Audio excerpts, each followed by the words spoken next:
We have with us Mr. Ravi Shankar Prasad, no stranger to this platform. He spoke here last year as well. A good friend of the Observer Research Foundation. We look upon him for support and encouragement. As Minister for IT and Electronics, as well as for Law and Justice, he is better placed than most others to tell us about the theme we're about to discuss today. Digital India, how it's changing India, and how it has implications for the rest of the world. He looks upon it from the process of a rollout of Digital India and its various instruments, as well as from the realm of lawmaking in the internet and digital world, which is still an evolving area. Mr. Prasad is a minister of many years standing. He's been law minister, he's been information and broadcasting minister, he's been general secretary and spokesperson for the BJP. He is really a political veteran as well as an administration veteran. I don't think he needs any further introduction. The floor is yours, sir. Good friend Ashok Malik, Sameer, distinguished colleague in the Parliament, Shashi Tharoor, another distinguished delegate in this Raisina Dialogue, ladies and gentlemen. It is always a pleasure to be a part of this extraordinary initiative between the Government of India and the ORF, designed to have a feedback from a variety of people in different fields, to understand how the world is working, to know firsthand how India is working, and to appreciate the challenges which are before us. Today I'm going to unfold before you briefly the whole transformative digital vision of our government. And without doubt, I can say it is something the world can look forward to. You know, Indian IT footprint is too well known. We control 56% of the outsourcing in the IT sector. Nearly 75% of the 500 Fortune companies have something or the other to do with India's IT companies, and they are serving with distinction. Indian IT flag is present in 200 cities of 80 countries. Indian IT professionals are doing extraordinary work for a variety of multinationals in the field of research, innovation, and also IP creation. But one of the gap areas was, ladies and gentlemen, that we were not able to replicate IT domestically as far as empowerment of the people and bettering the life of our poor people is concerned. And that became an abiding theme of our government. I remember when the Prime Minister Narendra Modi was chosen as our leader, and while outlining the campaign priorities, he coined a very famous slogan: IT plus IT is equal to IT. India's talent, IT, plus information technology, IT, is equal to India tomorrow, IT. That is the slogan he gave. And when we came to power, this became an abiding concern and priority of our government. And the programs like Digital India, Make in India, Skill India, Startup India, Stand Up India, Smart Cities are all designed to fulfill that larger vision to make India a technologically empowered society for a better India. That is the basic theme. What is the digital profile of India, ladies and gentlemen? In a country of 1.25 billion, India is home to 1.8 billion mobile phones. 1.10 billion Aadhaar, digital verifiable identity. I'll revert to that later. India has 500 million internet penetration, wireless and also lined. The smartphone number in India is 350 million. The rate of growth is 30%. In the last 2 years, we have added mobile phones in India, or more than 2 years a little, equal to the population of France and Italy. That is the scale on which we work. Facebook has the biggest presence beyond USA in India. So has Google. So a lot of other IT companies who find India not only a receptive market, but a great place for their innovation and relevance of their products. My take about India is, ladies and gentlemen, Indians first observe technology, then they adopt it, then they start enjoying it, and they become empowered in the process. One of the textbook case of this particular premise is the extraordinary success of e-commerce in India. E-commerce rising at nearly 200% plus growth rate is driven by India's aspiration population in the rural hinterland of India. They don't have malls. They don't have big shops, but they have the aspirations. And e-commerce became their platform. And earlier I was handling the communication and postal department, and the wide network of postal we use for delivery of goods. And it was amazing to see transformation happening in India. The sheer entrepreneurial spirit of India, I would like to make a mention. Once I had gone in the field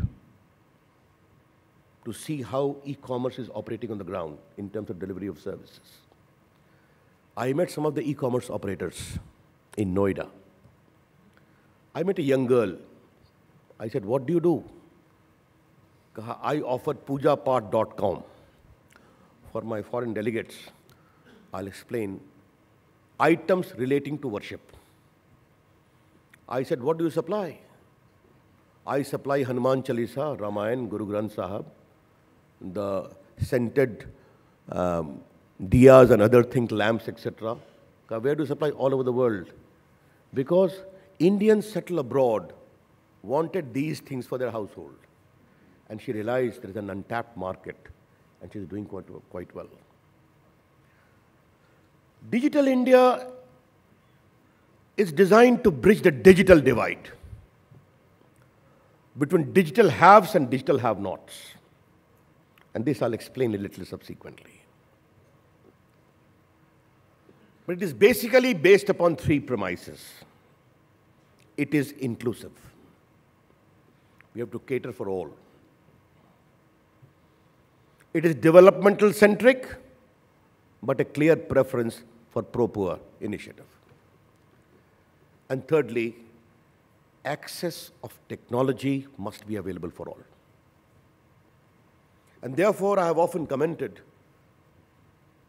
digital India is more for the poor, for the underprivileged, for those on the margins.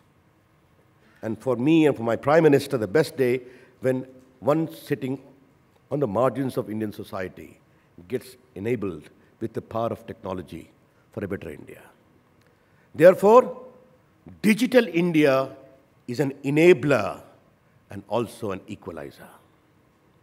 That is the most important thing I would like to say. Now let me say some very concrete examples. Our idea of growth is based upon fundamental premises. Funding the unfunded, pensioning the unpensioned, securing the unsecured, and other all initiatives needed to make Indians live for a better society. This jam trinity, Jan Dhan, Aadhaar, Mobile, is a shining example of that initiative. What is Jan Dhan? Banking the unbanked. Obviously, only poor people will not have access to banks. And the Prime Minister took a personal initiative asking all the banks, let's make it a big movement.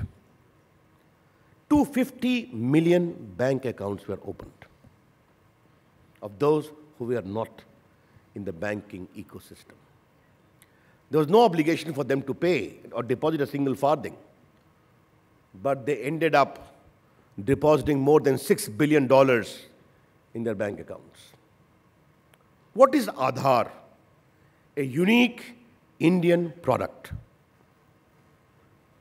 And our focus is on low-cost technology, where you can benefit for the rest of the world. And particularly, I would like to share with my delegates from abroad as to how Aadhaar is a unique phenomena created by Indians for Indians, which the world can follow. And here you want to see the bipartisan nature of our polity, regardless of all the divide. Aadhaar was conceived by the previous government. Shashi will not like it, but not with much success. When we came to power, we refashioned it, we retailored it. And today, 99% of Indians, adult Indians, are on Aadhaar. What is Aadhaar? Your verifiable digital identity kept under secure conditions, backed by a proper parliamentary legislation. Even I, as an IT minister, cannot disclose my iris and fingerprint to anyone else, except for my own use. If I do so, I can be prosecuted. That is the condition of confidentiality we have maintained. At a click of a button, your digital identity is checked up. What is the low cost? It was developed $2 per identity. And the authentication and verification charge is 0. How many authentications are being done every day? 30 million. What happens? We linked up the mobile phone to the Jan Dhan account. Then properly vetted by Aadhaar. And we started delivering subsidies to the poor, underprivileged, which was delayed in the quagmire of bureaucratic rules and hassles, pilfered by middlemen and fictitious claimants. Just to tell you one figure, a very staggering figure, we have given this benefit to about 350 million Indians in 325 million Indians in 84 schemes. For instance, this Ujjwala Yojana, your gas subsidy goes to your bank account. The ration card goes to your bank account. Your laborers' charges in Manrega program goes to the bank account. We have saved $6 billion, 36,000 crore, which used to be pilfered by middlemen or fictitious claimants. That is how, by a low-cost technology, you can bring in transparency, accountability, honesty, and also real service to the poor and the needy. That's how we are changing the entire ecosystem by proper application of digital technology. This DBT, direct benefit transfer, is a unique phenomenon which the Indian technological sector has picked up to really service the unserviced, but directed to them with the power of technology. As of now, only 84 schemes are there in pace, but we are going to scale it up further and further. And our idea is to take it to almost 900 million people with 500 plus schemes. That is what the DBT with the Aadhaar mobile platform is going to usher in. You must have heard about the latest initiative of our Prime Minister, digital payment. As I told you at the very outset, this is a transformative government. And the vision of Prime Minister Narendra Modi is to make India digitally empowered, transparent, and also honest, so that those who deserve must get all the help. This digital payment, it became famous as cashless, but less cash, more digital, was a logical corollary to the initiative we have taken. And yes, in India, we knocked out of circulation the 1,500 denomination currency notes. Our cash component of the economy was relatively high, 12 to 13%. And out of that, 86% was 1,500 notes. Now what happened? By one initiative, and he appealed to the people of India, there will be some inconvenience, bear with us. And they did accept all his advice because he knew he was seeking to usher in a better India. Now what has happened? We have broken the backbone of terrorists.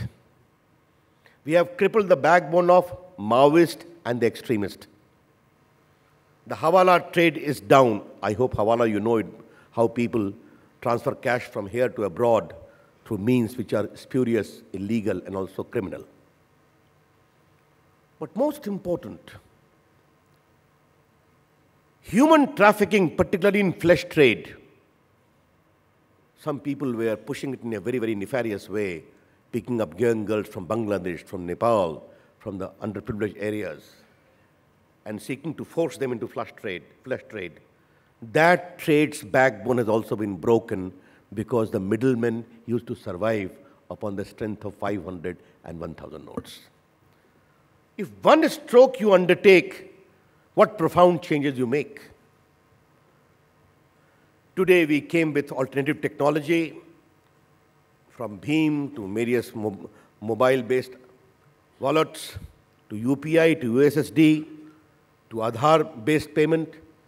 We are going to soon launch Aadhaar-based payment. Again, a new technology for India, which the world can notice and also follow.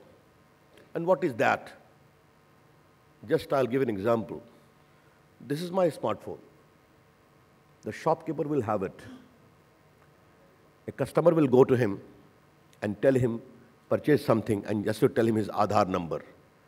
The Aadhaar number will be fixed. A simple device of biometrics will be there. He has to push his thumb, and the payment will be done because his bank account is linked to Aadhaar. This is going to be a unique initiative, which we are already doing in a modest way. We are going to usher it in a very big way. Therefore, in digital payment, because of this whole initiative, popularly known as demonetization, but in effect is taking out 1,500 notes out of circulation, it is going to be a very important milestone in that process. And all the digital platform, I'm happy to tell you, the payment has risen there from 300% to 3,000% on an average. Every day, we monitor it. For my Indian friends, I'll just tell you a very interesting story, how India is entrepreneur. As an IT Minister of India, I sit in the Electronics Secretariat. As the Law Minister of India, I sit in the Shastri Bhavan. It was the third day of the decision announced by the Prime Minister. And Ashok, there is a famous pakoda shop there. I saw from the glass of my chamber that he hung a big billboard, digital payment is acceptable here. He realized if you have to sell his good pakodas, he must have the alternatives available. That is India, I would like to highlight. Benefiting farmers. I talked about empowerment, delivery of services, but how it is important for the sake of farmers. Farmers sell their produce. You have got mandis all over the country. That means small markets or a group of markets where farm produce are traded. There used to be influential people, the middlemen. We came with e-mandi, electronic market for the farm produce. We linked up 585 mandis all over the country. A farmer can click in, pick up the best buy, sell it digitally, deliver to transport, and get his payment. So how we are changing the entire digital ecosystem for the poor and underprivileged, I want to tell you. I would like to share a very interesting story of the changing profile of India.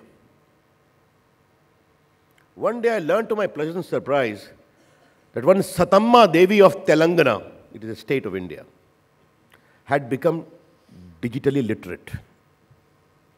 She was a bidi majdoor, ones who make raw tobacco, cigarette type Indian variety, basically used in rural India. She was illiterate. I became pleasantly surprised. I tweeted to congratulate her. Our senior minister of India congratulating a bidi majdoor, she became a big celebrity. The Telugu TV channels went to take her interview. She became further famous. Then I thought I must talk to her. She didn't know English or Hindi either, so I talked to an interpreter. She became very thrilled to talk to me. I asked her a question, how you chose to become digitally literate.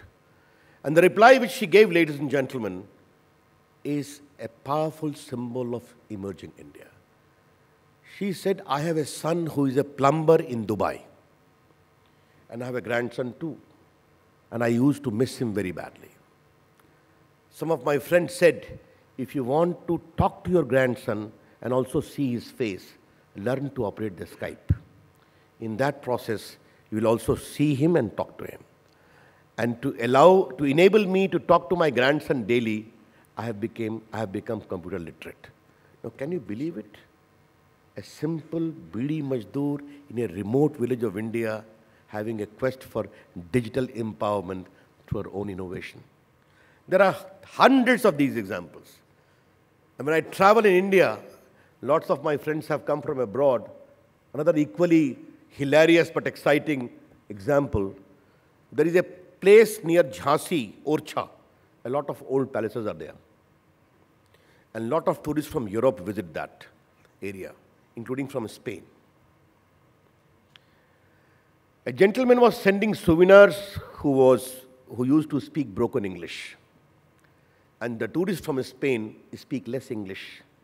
Communication was a problem. His 16-year-old son Ritik picked up the problem, went on Google, had a crash course of Spanish for a month. He started speaking Spanish fluently, and it went down all the tourists, go to that shop, a little boy speaks Spanish there. That is happening in India. And it is my job as the IT Minister of India to recognize and reward all these such initiatives happening in and around the country. You must have heard about the GST, General Sales Tax. The entire country is going to come on one structure in terms of taxes. We have been able to have a consensus. From July it is going to begin. Technology is going to play a big part. Then education through digital empowerment. Disha program we have initiated, National Digital Literacy Mission. We have already implemented it by training 8 million people, and we are going to have 60 million people more. And we have got a very unique initiative, digital kiosks, which we say common service centers, 200,000. It's spread all over the country. In the villages, they are delivering digital services. I'm empowering them in a very big way. And what role they are playing, Uber recently has an MOU with them to have drivers from the hinterland of India properly digitally trained and police verified. And those digital kiosks are also providing drivers to Uber. This is how India is changing. Yes, engagement of the people through Digital Connect. MyGov is a big platform. About 40 million people are engaged with the government, giving their ideas, their services. How India has changed with the impact of Digital India. I will only give you one statistics. We have got a proper portal, Ashok, e-tal, where we record every digital movement in the country.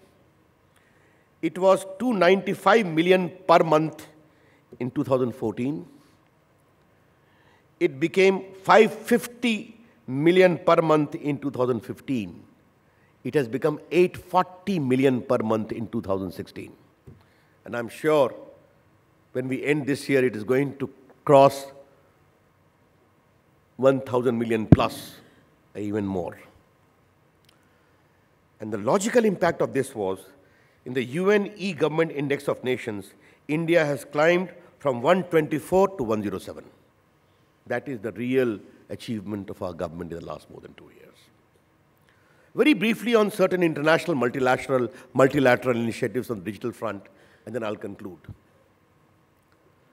We have supported the multi-stakeholder model in the ICANN, Internet Governance Scenario. Why? Multi-stakeholder model is a logical corollary of the pluralistic tradition of India, unity in diversity, where we feel that all the stakeholders who have done an extraordinary job in the promotion of this fine creation of human mind, the internet, must have a say. The government, the civil society, the business group, the academia, the universities, all have played a crucial role in the promotion of that. And obviously, security part is concerned, we all have always taken a position that government must be allowed to have a very conclusive say, because they are privy to a lot of information. This year, we are going to hold a global conference on cyberspace. We held the ICANN 55 here. Now, we are going to have a global conference on cyberspace. We are the first non-ESD country to hold it in India. IceGov is going to be held in March 2017. India today has become a big player on the digital multilateral exchange. And why we are doing so? We missed the Industrial Revolution. For a variety of reasons, we are also under imperial subjugation. We missed the entrepreneurial revolution which swept the world in the 60s, 70s, 80s, and 90s. We don't want to miss the digital revolution. We want to become the leaders in that. And this, India's experiment in a democracy of great noise and poise, yet a profound unity, is going to become a big beacon for the other developing world. 2-3 quick points more. Internet is one of the finest creations of human mind. But in order to become truly global, it must have the linkage with the local. And if internet is to become a true representative of the human race, all the local culture, local language, local ideas must find proper space. Then we can think of bridging the digital divide. Therefore, we have consciously decided that India's will be a voice of sanity and moderation in the digital intercourse of the world. But India's will be a voice of assertion for the digital divide. Those who are on the margins of this divide. Those who are digitally discriminated, and those who are digitally deprived. This shall be our ecosystem. And therefore, India has been one of the first countries, I would like to take this august audience, which has taken a firm position that right of access of internet is not negotiable. What is my last take? The last take is, if internet is one of the finest creation of human minds, it should not be allowed to be abused by few, which is happening. For terrorism, for extremism, for promotion of hatred, violence, and there the civilized world is required to speak in one voice. Cyber security, cyber safety becomes an important component. And as our Prime Minister has said, cyber war is a bloodless war. Few people sitting in some remote corner of the world have got the potential to create mayhem. And there we have to unite. We have to guard, work with unity and a commitment to eliminate these elements. Digital Connect, is a game-changing initiative which the world has found, in which India is playing a very crucial role. But it has to be safe and secure. And there, the world needs to speak in one voice and work together. These are some of the general ideas which I thought I must explain on the digital initiative of India, which is creating ripples around the world. But I can tell you, this movement is unstoppable. This momentum has picked up its own acceleration. And surely, it is for a better India and a better world. Thank you. Namaskar. Jai Hind. Thank you, Minister, for a speech that so characteristically gave us the big picture and those wonderful little stories from people on the ground. The woman in Telangana who's speaking to her grandchild in Dubai using her computer or her smartphone, and the boy in Orcha who's learned Spanish online. We have time now, ladies and gentlemen, for just 2 or 3 questions. I'll turn first to the Raisina Young Fellows, our Young Leaders program, which is a component of the Raisina Dialogue. Any of the Raisina Fellows want to ask a question?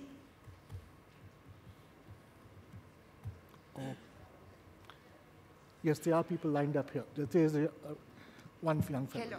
Hello. Thank you so much. It was very inspiring. My question relates to the private sector. You mentioned that the private sector is being engaged. How is this happening? In the region I come from, Latin America, it's very hard yet to engage the private sector. There's no big profits to be made. Maybe it's scale, but I just wanted to please hear your views on this. Thank you. Digital manufacturing is a component of digital initiative. And just I said, India is home to 1.8 billion mobile phones. As an electronics minister of India, I took the initiative that mobile phone must be manufactured in India. And I'm happy to tell you in the last 1.5 years, 42 mobile manufacturing companies and 30 component manufacturing companies have come in India. They're all in private sector. And we say, come make in India for India and also export outside. What is the second thing we have done? In all e-sign, to cloud computing, to digital locker, we have invited private sector also in a big way. Only thing is concern for safety and security must be paramount. FDI is 100% free, you know that. IT and IT-enabled services. Therefore, we love private sector, and they are loving India, no problem. Yes, sir. You had a question.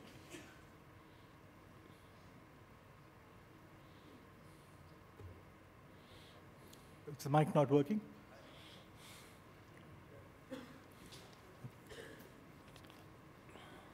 No.